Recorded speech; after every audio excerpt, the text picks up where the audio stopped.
So ito po guys, gumawa po ako ng calculation para makuha natin yung kabuuan ng ating pera.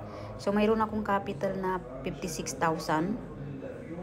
56,000 ang aking capital. At mayroon akong freezing money na 62,423.80. At mayroon naman akong wallet balance na 3,995.36.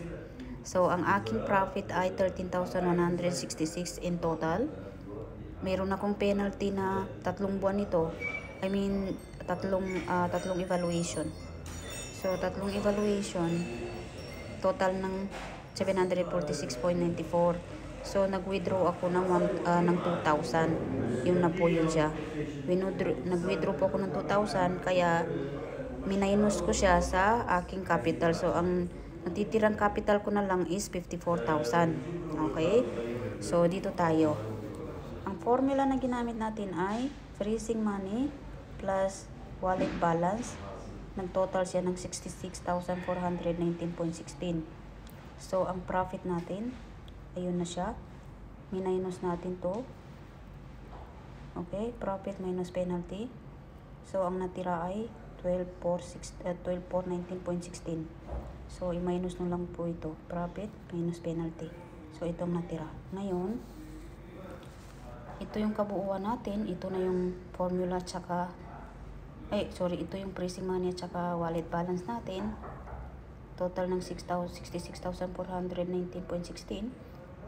I-deduct natin tong ating profit. So, ang natira ay 54,000. So, yan po yung capital natin. Total capital natin yan. So, kung makikita nyo, kahit sintimo, walang nag-leak or walang mali. Walang mali. Kahit sintimo, walang namali sa ating calculation. So, ito po yun. So, yung iba, gumagamit sila ng tracking sheet sa Excel file para na-detect nila yung mga orders nila kung nabayaran na ba ni Sito o wala.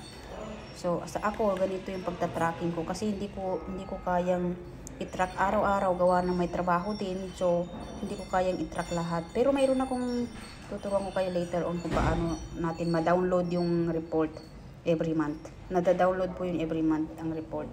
So, ito po yung calculation ko. Sana masundan nyo. Kung hindi nyo masundan, message nyo lang po ako.